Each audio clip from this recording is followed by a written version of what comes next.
Aarón, el monte Hor y la investidura de Eleazar.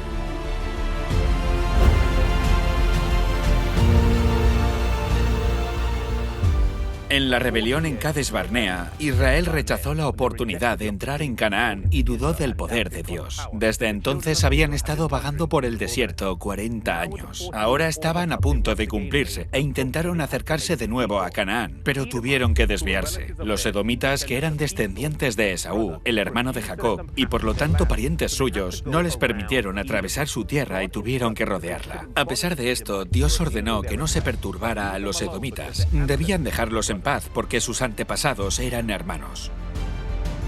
Mientras caminaban por el desierto, el monte Hor se alzaba sobre ellos. Su cumbre iba a ser el lugar de la muerte y sepultura de Aarón, y Moisés fue instruido para llevar a Aarón y a Eleazar a la cima, tomar las vestiduras sacerdotales de Aarón y dárselas a Eleazar. Estos dos hombres que subían por la montaña tenían al menos 120 años de edad.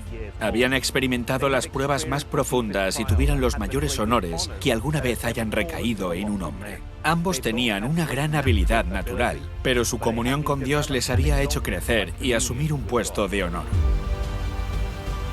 El monte Hor se encuentra hoy en Petra, Jordania. Al llegar a la cima del monte Hor, aquí mismo, con toda seguridad miraron las llanuras que tengo detrás de mí y vieron el campamento de Israel que se extendía hasta donde alcanzaba la vista. Era por ellos por quienes habían sacrificado tanto y dedicado la mayor parte de sus vidas. A la edad de 83 años, Aarón había aceptado ayudar a su hermano Moisés en su misión y ahora su obra en favor de Israel había concluido. Él había levantado los brazos de Moisés cuando pelearon contra Amalek. Había sido el sumo sacerdote. Se había mantenido fiel sin murmurar cuando sus propios hijos murieron por ignorar el mandato expreso de Dios. Pero su vida se vio empañada por un evento. Aarón es recordado por el pecado doloroso en el Sinaí cuando cedió a las demandas del pueblo. También cuando se unió a la envidia de Miriam, murmurando contra su hermano Moisés, y por el pecado en Cades, cuando junto a Moisés ambos golpearon enojados la roca en lugar de hablarle. El alto cargo que ambos ocupaban hizo que su pecado fuera mucho más grave. Con profundo dolor, Moisés tomó las vestiduras sacerdotales de Aarón y se las colocó a su hijo Eleazar. Aarón no iba a ofrecer el primer sacrificio en la tierra prometida, sino que ese privilegio recaería en su hijo. El registro bíblico dice: allí murió Aarón, y allí él fue enterrado.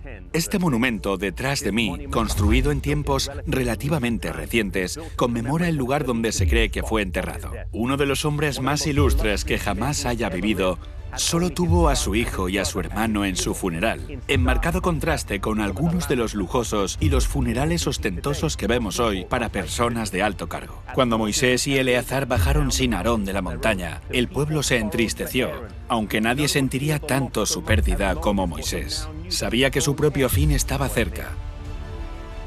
Aarón tiene un lugar especial en la historia de Israel, porque él fue el primer sumo sacerdote.